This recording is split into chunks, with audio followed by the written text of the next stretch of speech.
भन्नु अँ। के नाम हो हजुरको मेरो हिरो बुढा हिरो बुढा घर चाहिँ कता पर्यो हजुरको घर नानीकोट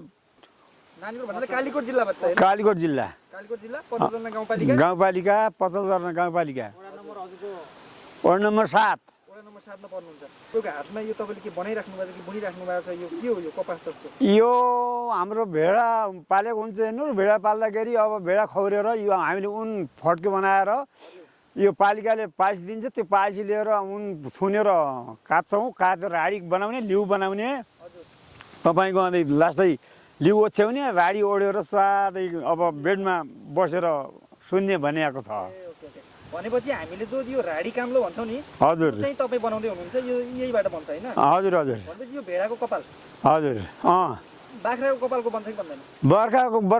बर्खाल त्यो भनिन्छ बर्खाल हुँदाखेरि फेरि बनिन्छ हेर्नुहोस् त्यो फेरि भयो त्यो कतिखेर युज गरिन्छ के काममा युज के काममा काम त्यो बिछ्याउने अब बनाऊ केही अब अन्न अनाज दाइने मकै सकै अनाज दाइने बाबल्ट बिछ्याउने त्यस्तै चाहिन्छ भनेपछि अहिले तपाईँ भेडा चराउँदै हुनुहुन्छ म भेडा चराउँदैछौँ कतिवटा छन् तपाईँको भेडा भेडा मेरो अब छन् 20-25सम्म छन् हजुर 20-25 वटा भेडा तपाईँ एक्लैले चराउनुहुन्छ कि एक्लै चराउँछु हेर्नुहोस् अनि के छ त अनि तपाईँको फ्यामिलीमा भाइ छोराहरू कता हुनुहुन्छ छोरा त अब छन् त 3 छोरा छिया अब छन् 2 छोरा स्कुलमा पढ्दैछन् एक छोरो त्यहीँ कहाँ बेङ्गलोर गएको छ त्यति हुँदाखेरि अब 2 छोरा अब खान लाइनु पनि चाहियो पढालेखी अन्न लागि पनि अब भेडा 20-30 भेडा पालौँ र त्यस्तै अब 2 छोरा